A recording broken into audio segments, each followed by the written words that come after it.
Interview বঞ্চিত upper primary চাকরি প্রার্থীবৃন্দের 1015তম দিনের দুপুর 2টো লাইভে আমরা চলে এসেছি। দাবি আমাদের একটাই, ইন্টারভিউয়ের 15 দিন আগে পর্যন্ত করে তারপরেই নিয়োগ করতে হবে। পর্ষদ যতই টালবাহানা করুক না কেন, পর্ষদকে এটা বুঝিয়ে দিতে হবে যে তাদের যে বেতন হয় সেটা কিন্তু আমাদের মতো সাধারণ মানুষের খেটে খাওয়ার পয়সার বেতন। কে জানিয়ে দিলাম ইন্টারভিউ বঞ্চিত আপার প্রাইমারির পক্ষ থেকে,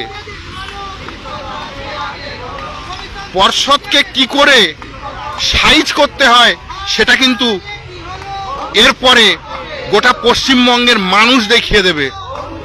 একের পর এক চুরি করে এরা ভেবেছে নিজের বউ বাচ্চার জন্য করে যাচ্ছে। আরে বাবু, শুনতে খারাপ লাগবে, ওই জন্যে পরের কথাটা আর বললাম না।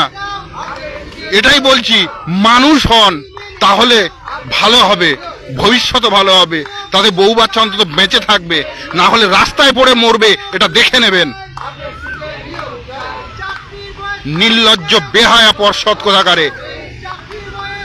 মিনিমাম কাণ্ডজ্ঞান থাকলে আপনাদের এই রকম টালবাহানা করতেন না এতদিন পর্যন্ত ধরে ধরে। ইয়ার্কির একটা সীমা আছে। সবে 26,000 ছেলে মেয়ে রাস্তায় নেমেছে, এরপরে লক্ষ লক্ষ ছেলে মেয়ে রাস্তায় নামবে, তখন আপনাদের বাড়িতে চড়াও হবে। কত পুলিশ দেবেন আপনারা? প্রথমে পুলিশদেরকে মারবে, মেরে রাস্তায় শুইয়ে দেবে, দেওয়ার পরে আপনাদের ধরবে। আর আপনাদের যেদিন ধরবে না সেদিন আপনাদের রক্ত রাস্তায় পড়বে না, লোকের হাতে হাতে থাকবে। ওই জন্য বলছি, এখনো মানুষ হন, সময় আছে।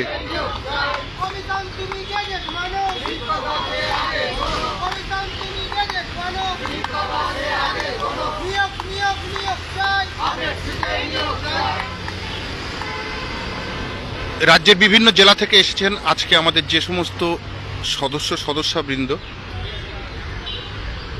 এই দুপুরের প্রচণ্ড গরমের মধ্যে যারা মাতঙ্গিনী মূর্তির পাদদেশে বসে আছেন, তাদেরকে প্রত্যেককে জানাই আমার পক্ষ থেকে অভিনন্দন, শুভেচ্ছা ও ভালোবাসা। আমরা বিভিন্ন জেলা থেকে আগত যে সমস্ত ক্যান্ডিডেটরা এসেছেন, প্রত্যেকের কাছে তো যেতে পারবো না, কারণ অনেকেই এসেছে, আপনারা দেখছেন। আমরা কয়েকজনের কাছে যাব এবং তারা তাদের যন্ত্রণার কথা যেমন তুলে ধরবে, তাদের জেলার পক্ষ থেকে বলবে তারা যে 18, 19, 20, 21 এই 4 দিনের যে প্রোগ্রাম আছে, সেই প্রোগ্রামের তাদের কি কর্মসূচি, তাদের জেলার কি কর্মসূচি, তাদের জেলা থেকে কতজন করে আসতে পারবে, এটাই তারা অন্তত আমাদের আগাম একটা করে আভাস দিতে পারবে, এই আশা রাখি। তো আমরা প্রথমেই যাব বর্ধমানের কাছে, যাব শ্যামের কাছে। শ্যামবাগ বর্ধমানের প্রতিনিধি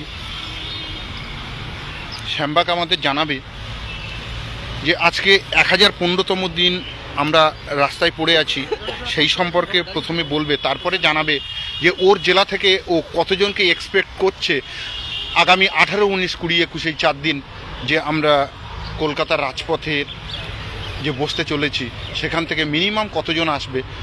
শ্যাম আমাদের মোটামুটি একটা আভাস দেবে। আমি শ্যামবাগ, আমি আসছি পূর্ব বর্ধমান থেকে। আজকে অবস্থান বিক্ষোভের আমাদের 1015তম দিনে এসে আমরা একই জায়গায় পড়ে আছি। সরকারের আমাদের প্রতি কোনো হেলদোল নেই। আমরা তবু আশাবাদী আমাদের একমাত্র মাননীয় মুখ্যমন্ত্রীর কাছে, যিনি আমাদের মুশকিল আসান। উনি চাইলে সবটাই হতে পারে এবং আমরা তার কাছেই আশাবাদী। তিনি আমাদের এই দীর্ঘ 10 বছরের যন্ত্রণা থেকে মুক্তি দেবেন এবং খুব তাড়াতাড়ি আমাদের স্কুলে নিয়ে পাঠানোর ব্যবস্থা করবেন। আর আমাদের বর্ধমান ডিস্ট্রিক্ট বা অল ডিস্ট্রিক্টকে আমরা বলবো, আপনারা সকলেই মঞ্চে আসুন। আমাদের সামনেই 72 ঘন্টার যে অবস্থান বিক্ষোভ ডাকা হয়েছে, 72 ঘন্টার কর্মসূচিতে আপনারা দলে দলে আসুন এবং আমাদের যে অস্তিত্বটা আপনারা বুঝিয়ে দিন যে আমরা এখনও আছি, আমাদের চাকরি এখনও প্রয়োজন আছে। আমরা প্রয়োজন আছে বলেই 72 ঘন্টা দিন রাত পড়ে আছি চাকরির জন্য। মাননীয় মুখ্যমন্ত্রী সেটা দেখুক যে আমরা বেঁচে আছি। আমরা দূরের জেলা তাদেরকেও বলবো আপনারা 72 ঘন্টা অবশ্যই আসুন। আপনাদের এতদিন ছাড় দেওয়া হয়েছে যেহেতু দূরের জেলা, আপনারা মাসে একদিন আসুন, 2 মাসে একদিন আসুন, 3 দিন আসুন, কিন্তু 72 ঘন্টাতে আপনারা অন্তত 72 ঘন্টায় থাকবেন, এটুকু আমরা আপনাদের কাছে আশা করব। ধন্যবাদ শ্যামকে। এবার আমরা চলে যাব। আমি এটাই বলবো যে আমরা আজকে এই 1015 দিন উপস্থিত হয়ে একদম অন্তিম পর্যায়ে এসেছি। সকলের আমাদের সাউথ 24 পরগনা ডিস্ট্রিক্টের কাছে আমার আগে অনেকেই আসতো, এখন অনেকেই আসছে না, হয়তো ভাবছে হতাশ হয়ে যাচ্ছে আর কিছু হবে না। তো আমি বলবো এতদিন যখন প্রথম থেকে এসছো শেষ পর্যন্ত ধৈর্য 72 ঘন্টা আন্দোলনকে সাকসেসফুল যাতে হয় সবাইকে চেষ্টা করতে হবে, এবং সমস্ত জেলা থেকে বলছি সবাই 72 ঘন্টাতেও আসুন। এবং মঞ্চটাও এই মুহূর্তে 2-3 জন করে চলে না, কারণ যেখানে না হারানোর লড়াই আমাদের এখন চলছে, যারা হারিয়ে ফেলেছে আর আমরা পাবো। আজ লজ্জা বলে তো আর কিছু নেই। এরপরে আমরা চলে যাব কুচবিহারের কাছে। মালেক দা এসছেন কুচবিহার থেকে, উনি আমাদেরকে জানাবেন 1015তম দিন আজকে সেই সম্পর্কে কিছু বলবেন, এবং আমরা আশা করব কুচবিহার থেকেও আগামী 18, 19, 20, 21, 4 দিন ভালো একটা প্রেজেন্ট পাবো আমরা আমাদের মঞ্চে। মালেক দা নমস্কার, আমি মালিক মিয়া, কুচবিহার জেলা থেকে এসেছি। আমি একজন ইন্টারভিউ বঞ্চিত আপার প্রাইমারি চাকরি প্রার্থী। আমাকে যে বলা হলো যে আজকে 115তম দিন হচ্ছে, 1015তম দিন আজকে আমাদের অবস্থান বিক্ষোভের। আমি মাননীয়াকে বলতে চাই, বা আমি এই লাইভের মধ্য দিয়ে আমাদের মাননীয় কমিশনের চেয়ারম্যানকেও বলতে চাই যে আপনারা দেখুন, আমরা ইন্টারভিউ বঞ্চিত আপার প্রাইমারি চাকরি প্রার্থী। আমরা আজকে এই 1015তম দিনে এখানে অবস্থান করছি চরম রৌদ্র গরম উপেক্ষা করে। আমরা আর কত ধৈর্যের পরীক্ষা দেব, আমরা আর কতদিন থাকব? আপনারা একটু মানবিক হন। আর একটা দিক থেকে আপনাদেরকে মাথায় ঢুকিয়ে দিতে চাই, আজকে যখন সারা পশ্চিমবঙ্গে 26,000 চাকরি বাতিল হয়ে গেল, স্কুলগুলো আজকে শূন্য হয়ে গেছে, তাদের কথা ভেবে আপার প্রাইমারি যেহেতু অনগোয়িং প্রসেসে রয়েছে, আমরা যেহেতু ওয়েটিংয়ে আছি এবং আমরা যোগ্য এবং আমরা টেট পাস ট্রেন্ড, আমরা অতএব আমাদেরকে নিয়োগ দিন এবং যত সম্ভব তাড়াতাড়ি আমাদেরকে নিয়োগ দিয়ে আমাদেরকে স্কুলে ফেরান। আমরা আর কতদিন রাস্তায় বসে থাকবো? আমরা স্কুলে যেতে চাই, আমরা আজকে চক ডাস্টার হাতে নিয়ে স্কুলে যেতে চাই, কিন্তু আমরা আজকে যোগ্য হয়েও রাস্তায় বসে আজকে 1015তম দিন এখানে রয়েছি। মাননীয়ার কাছে আরেকটা জিনিস বলতে চাই, যেদিন প্রথমে আমাদের এই মঞ্চ শুরু হয়ে যায় সেই দিন আমরা এখানে একটা বটগাছ লাগিয়েছিলাম, সেই বটগাছটার বয়স আজকে 1015 দিন। আমরা আর কত পরীক্ষা দেব? আমাদেরকে স্কুলে যেতে দিন, আমরা বাঁচতে চাই, আমাদেরকে বাঁচতে দিন। আমাদের আর বয়স নাই, আমাদের আর অন্য কোনো চাকরি পরীক্ষা বসার কোনো সুযোগ নেই। অতএব আমাদের এই আপার প্রাইমারি শেষ ভরসা। আমরা আশাহত আপনার কাছে আশা করব যে আমাদেরকে আপনার মানবিক, মুখ্যমন্ত্রী বা কমিশনকে বলবো আপনারা একটু মানবিক হন। এই সমস্ত অযোগ্যগুলো যখন আজকে বাতিল হয়ে গেছে, আজকে আমাদেরকে ফেরান। আমরা যোগ্য, আমরা টেট পাস ট্রেন্ড, আজকে আমরা 1015 দিন ধরে এই মঞ্চে বসে আছি। আমরা অতএব আমাদের যে দাবি, ন্যায্য দাবি, আমাদের যে অধিকার, ন্যায্য অধিকার, আমাদের আপনাদের দেওয়া যে গেজেট, সেই ন্যায্য গেজেট, সেই ন্যায্য গেজেটের দাবিতে আমরা এখানে অবস্থান বিক্ষোভ করছি। 8.3b রুলটাকে মেনে, সিট আপডেট করে সমস্ত রুলকে মেনে আমাদেরকে নিয়োগ দিন। আমরা বাঁচতে চাই, বাঁচতে দিন। আমরা আজকে চক ডাস্টার নিয়ে স্কুলে যেতে চাই, স্কুলে যেতে দিন। আর একটা কথা সর্বোপরি শেষে বলবো, যারা আমাদের এই লাইভটা দেখছেন, শুধু লাইভটা দেখে শুধু খবর নিয়ে ডাকলেই হবে না, আপনাদেরকে স্বার্থপরতা দূর করতে হবে। যেহেতু আপনারা আগামী দিনের ভবিষ্যৎ, আপনারা শিক্ষকতার দেশ গড়ার কারিগর, আপনারা স্বার্থপর হবেন না। আপনারা এই মঞ্চে আসুন, মঞ্চটাকে ভরিয়ে তুলুন। মঞ্চ যদি ভরিয়ে যায় তাহলে সরকারের মাথার টনক ঘুরবে, 26-এর নির্বাচনে মাথার টনক ঘুরবে। অতএব আমাদের যে কর্মসূচি নেওয়া হয়েছে, আগামী সম্ভব একটা ডেট হয়ে গেছে, 18, 19, 20, 21, 72 ঘন্টা আমাদের কন্টিনিউ অবস্থান বিক্ষোভ চলবে। অনশন, ধর্ণা, বড় ভিড় সেখানে আমরা দেখতে চাই। আমরা দেখতে চাই সারা পশ্চিমবঙ্গের আমরা আপার প্রাইমারিরা বেঁচে আছি, আমরা মরে যাইনি, আমরা যোগ্য, আমাদের ন্যায্য অধিকার আমরা ছিনিয়ে নেব। এইটুকু আশা আকাঙ্ক্ষা রেখে সবাইকে আমার এই মঞ্চ সংক্ষিপ্ত আলোচনা শেষ করছি। নমস্কার। এরপরে আমরা যাব হাওড়ার কাছে, হাওড়ার খালেদ ভাইয়ের কাছে যাব। খালেদ ভাই,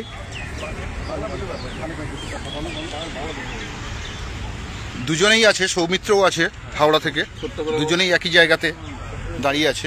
আচ্ছা বলো। নমস্কার, আমি সৌমিত্র মণ্ডল, হাওড়া থেকে বলছি। তো আজকে আমাদের 1015তম দিন। তো এই দিনটা অনেকটা সময় আমাদের জীবন অতিবাহিত হয়েছে। প্রথমত মাননীয় মুখ্যমন্ত্রীর কাছে বলি, আমরা অনেক প্রিয়জনদের হারিয়ে ফেলেছি। তারা আমাদের এই খবরাখবর, চাকরি খবরটা যে শুনে যেতে পারলেন না, এতে আমাদের কাছে খুব শোকাহত আমরা। তাই যেহেতু আমাদের এখন আপার প্রাইমারিটা অনগোয়িং প্রসেস, অনেকটা সুযোগ সুবিধা রয়েছে আমাদের চাকরি হওয়ার সম্ভাবনা। তাই যারা মঞ্চে আসছো না তাদেরকে আমরা আমার তরফ থেকে রিকোয়েস্ট যে মঞ্চটা ভরিয়ে রাখুন। আমাদের একটা হয়তো খুব ভালো একটা সময় আসতে চলেছে, শেষ সময়। এই শেষ সময়টা সকালে যেন মঞ্চে এসে ভরিয়ে তুলতে পারে এবং আমাদের যে 72 ঘন্টাটা আছে সেটা যেন সকলে আসে। আমরা হাওড়া জেলা থেকেই বলছি, প্রত্যেকে যেন এখন থেকে তৈরি হয়ে নেন, যা কাজকর্ম আছে সব ছেড়ে ওই 4 দিন 18 থেকে 21 যেন সবাই থাকে এবং অন্যান্য স্লোগান। লাস্ট আমরা যাব উত্তর 24 পরগনা মদনদার কাছে। মদনদা কিছু বলুন। নমস্কার, আমি মদন কুমার সাহা, ইন্টারভিউ বঞ্চিত আপার প্রাইমারি চাকরিপ্রার্থীবৃন্দের একজন প্রতিনিধি। 1015তম দিন, প্রায় 3 বছর অতিবাহিত হয়ে গেল আমরা মঞ্চে বসে আছি। কোন মঞ্চ না, চাকরি পাবো এই আশায় কেটে যাচ্ছে আমাদের জীবন, আমাদের দিন। কমিশন তাদের বদান্যতায় তারা চাকরি বিক্রি করেছে। আলু, পটল, পেঁয়াজ যেমন বাজারে বিক্রি হয়, ঠিক সেইভাবে বাজার থেকে পয়সা তুলে চাকরি বিক্রি করেছে আপার প্রাইমারির চাকরি। আজকে কমিশনের কারচুপির জন্য 9, 10, 11, 12-এর যারা শিক্ষক, যে সমস্ত শিক্ষক ছিল সেখানে যোগ্য অযোগ্য সঠিকভাবে নির্ধারণ না হওয়ার জন্য 26,000 চাকরি প্রার্থী আজকে পথে বসে গেল। তাহলে কমিশন কি করলো? কমিশন হচ্ছে এমন এক শয়তান, এই এসএসসির কমিশন। তারা টাকার বিনিময়ে, মানে ডাকাতির থেকে অধম, তারা যে কি চুরি করেছে সে আর বলার মতো না। কারি টাকা তুলে চাকরি বিক্রি করেছে বাজারে আলু, পটল, পেঁয়াজ বিক্রির জন্য। যাই হোক, আমরা আমাদের প্রসঙ্গে আসি। 1463 জন চাকরি প্রার্থী যারা কমিশন যাদেরকে বাদ দিয়েছে, কমিশন তাদেরকে বাদ দিয়েছে, আবার পিছনের দরজা দিয়ে তাদেরকে ঢুকিয়ে দিল। অর্থাৎ কমিশনের রিজেক্টেড সেই সমস্ত ছেলে মেয়ে যারা কোনোদিনই চাকরি পেতে পারে না, চাকরি পাওয়ার অযোগ্য, সাদা খাতায় চাকরি হয়েছে যাদের, তারা যদি চাকরি পেতে পারে তাহলে আমরা যোগ্য হওয়া সত্ত্বেও কেন আজকে 3 বছর ধরে রাস্তায় বসা আমাদের যে সমস্ত প্রতিনিধি, আমাদের যে সমস্ত ছেলে পেলে আছে, তারা কেন হতাশা হবে? তারা যদি চাকরি পেতে পারে, 1463 যদি চাকরি পেতে, আমাদের চাকরি নিয়ে তবে আমরা এখান থেকে উঠবো। কোনোভাবেই আমরা আমাদের জায়গা ছাড়বো না। আমাদের জায়গা আছে। কমিশন যতই চালাক সাজুক না কেন, আমরা কিন্তু আমাদের অধিকার ছিনিয়ে নেবো, সে যেভাবেই হোক না কেন। আমরা যোগ্য, অযোগ্যরা যদি চাকরি পেয়ে থাকে, কমিশন যাদের বাদ দিয়েছে তারা যদি চাকরি পেয়ে থাকে, তবে আমরা আমাদের জায়গা থেকে সরবো না। আমরা আমাদের হকের চাকরি ছিনিয়ে নিয়ে তবে এই মঞ্চ, এই মায়ের মঞ্চ ত্যাগ করবো, তার আগে না। জীবনের শেষ দিন পর্যন্ত আমরা লড়াই চালিয়ে যাব। আমাদের জীবন যৌবন সমস্ত শেষ। 50 বছরের কোঠায় এসে ছেলেমেয়েরা দাঁড়িয়ে আছে। কেন আমরা আমাদের হকের চাকরি আজকে 10 বছর ধরে কমিশন দিতে পারে না? কমিশন চুরি করেছে। কমিশন ইন্টারভিউ নেওয়ার পরে সেই প্যানেল ক্যান্সেল করিয়েছে। তারপরে আমরা রাস্তায় বসে আছি। কেন থাকবো? আমাদের নিজেদেরকে প্রশ্ন করতে হবে। যত আপার প্রাইমারি চাকরি প্রার্থী ক্যান্ডিডেট আছে তাদেরকে আসতে হবে, মঞ্চে ভরিয়ে তুলতে হবে, আমাদের দিদির কাছে বার্তা দিতে হবে। আমরা জানি মানবিক দিদি যদি মনে করে তাহলে 10 বছরের যন্ত্রণা 10 মিনিটে উনি ঘুচিয়ে দিতে পারেন। এই কমিশন বদান্ত কমিশন, বদমাইশ কমিশন, এই কমিশনের জন্য দিদি আজকে কালিমালিপ্ত কেন হবে? আমরা জানি দিদির মতো নেত্রী সারা ভারতবর্ষে কোথাও খুঁজে পাবে না কেউ। একাই উনি জাতির মেরুদণ্ড। উনিও পারলে অনেক কিছু করতে পারে। তাই উনি আশা রাখি যে আমাদের চাকরিটাও সঠিক সময়ে সঠিক জায়গায় উনি দেবেন এবং আমাদেরকে যোগ্যতার বিচার দিয়ে আমাদের স্কুলে পাঠানোর ব্যবস্থা করবেন। ধন্যবাদ।